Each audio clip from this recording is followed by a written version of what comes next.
ఖమ్మం జిల్లా కోనిజర్ల మండల ప్రధాన కేంద్రం కోనిజర్ల గ్రామం అంబేద్కర్ సెంటర్లో కాంగ్రెస్ అభిమానులు ఉప ముఖ్యమంత్రి Mallu Bhatti Vikramarka photo, revenue minister Ponguleti Srinivasa Reddy, వ్యవసాయ శాఖ మంత్రి తుమ్మల నాగేశ్వరరావు ఫోటోలతో కూడిన భారీ ఫ్లెక్సీ కాంగ్రెస్ అభిమానులు ఏర్పాటు చేసుకోవడం జరిగింది. కాగా శనివారం ఉదయం ఆ ఫ్లెక్సీని కొంతమంది గుర్తు తెలియని దుండగులు చింపివేసినట్టు కాంగ్రెస్ కార్యకర్తలు గుర్తించారు. ఫ్లెక్సీని చూసి ఓర్వలేని దుండగులు ఫ్లెక్సీని చింపడం జరిగినది.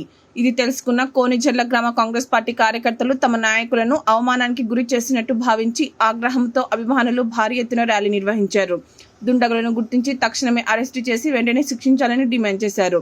ర్యాలీ నిర్వహించిన అనంతరం కాంగ్రెస్ కార్యకర్తలు అభిమానులు కోనిజర్ల పోలీస్ స్టేషన్ లో కంప్లైంట్ ఇవ్వడం జరిగింది.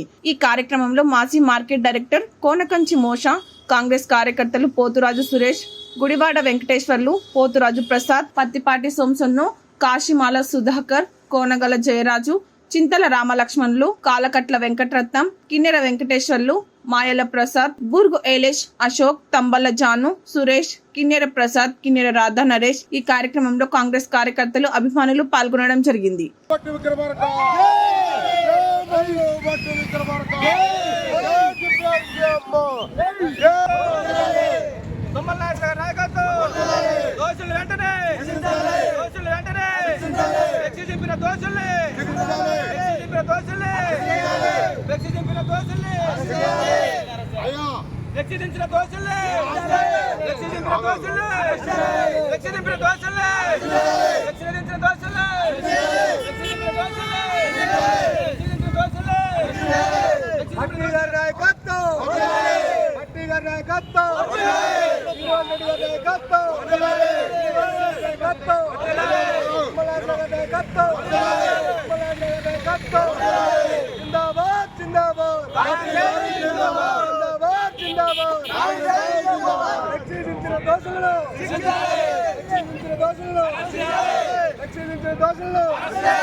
సపరేట్